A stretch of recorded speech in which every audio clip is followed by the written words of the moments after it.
If you recall, back in 2014, director Christopher Nolan released the blockbuster film Interstellar. This movie brought to life various space-related concepts like wormholes, black holes, and alien planets, all depicted with remarkable scientific accuracy. However, the most wonderful moment came at the film's climax when the protagonist, Cooper, plunges into a black hole named Gargantua. As Cooper descends into the black hole in his spacecraft, he is initially surrounded by complete darkness, but as he goes deeper, he begins to notice grain-like particles hitting his spacecraft, causing scratches and sparks. Eventually, his spacecraft catches fire, forcing him to eject. He continues to fall, only to find himself in a five-dimensional space, a tesseract where he can communicate with his past self using gravity.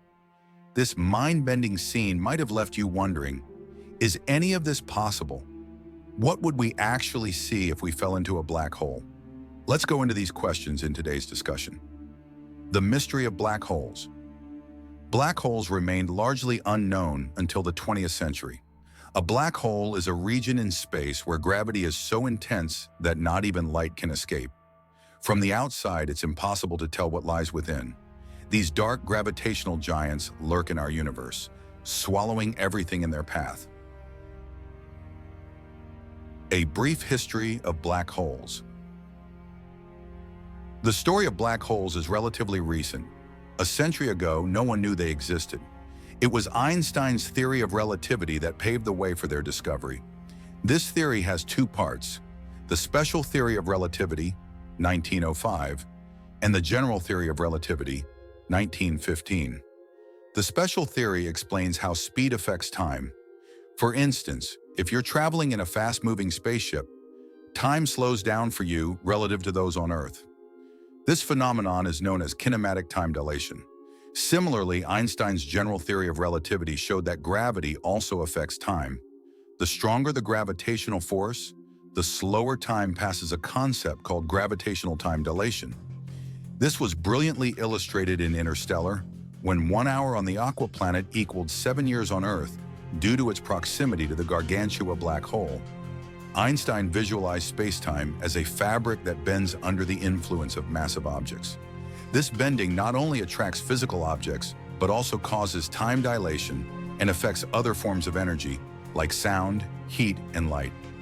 This led to the theoretical possibility of objects with gravity so strong that they could absorb light entirely in what we now call black holes. The birth of black holes. Interestingly, Einstein himself was skeptical about the existence of black holes during his lifetime. While he acknowledged their theoretical possibility, he didn't believe they existed in reality. The term black hole wasn't even coined until 1964, when it was popularized by physicist John Wheeler. Black holes are formed from stars. Stars, including our sun, maintain their equilibrium through a balance between the outward force of nuclear fusion and the inward pull of gravity. When a star exhausts its fuel, it collapses under its own gravity. Depending on its mass, it can become a red giant, a white dwarf, a neutron star, or, if massive enough, a black hole. For example, if a star the size of our sun were to collapse into a black hole, its diameter would shrink to just 50 kilometers. However, our sun won't become a black hole because it doesn't meet the mass threshold as determined by the Chandrasekhar limit, 1.4 times the mass of the sun. Types of black holes. There are three main types of black holes. Stellar black holes, the most common type, formed from collapsing stars. Scientists estimate there are between 10 million to 1 billion in our Milky Way alone. Primordial black holes, hypothetical black holes as small as an atom, but with the mass of a mountain. Their existence remains unproven.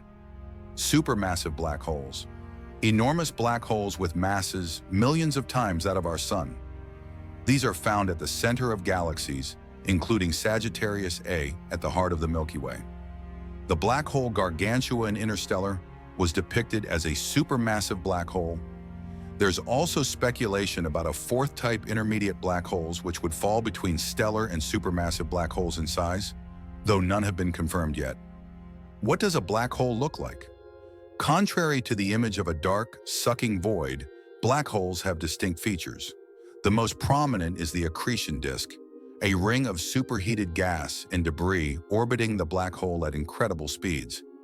This disk emits electromagnetic radiation, primarily X-rays, which we represent in images as an orange-yellow glow, though its actual color would be closer to blue. In 2019, the first real image of a black hole was captured, showing the accretion disk and the Doppler beaming effect, where particles moving toward us appear brighter than those moving away. The gravity of the black hole also bends light, creating an optical illusion that makes the disk appear to wrap around the top and bottom of the black hole. Beyond the accretion disk lies the photon sphere, where gravity is so strong that light orbits the black hole. If you could reach this point, you might theoretically see the back of your own head due to the light circling the black hole. The event horizon and beyond. The event horizon marks the boundary of a black hole. Once crossed, nothing, not even light, can escape. In Interstellar, Cooper crosses this boundary and enters a five-dimensional tesseract, but this is purely speculative. We have no idea what lies beyond the event horizon. Einstein's general theory of relativity suggests that at the center of a black hole lies a singularity, a point where space-time curvature becomes infinite. Time, energy, and everything else would be infinitely affected by gravity. If you were to enter a black hole and somehow return, the universe outside might have aged billions of years. But these are just theories we simply don't know. Should we fear black holes? While black holes are incredibly powerful, they aren't the universe-devouring monsters some imagine. Supermassive black holes like the one at the center of our galaxy have stars and planets orbiting them, much like our solar system orbits the sun. As long as you maintain a safe distance, you're perfectly fine. The concept of a five-dimensional space, as depicted in Interstellar, is fascinating and worth exploring in a future discussion. Thank you for watching, and I'll see you in the next video.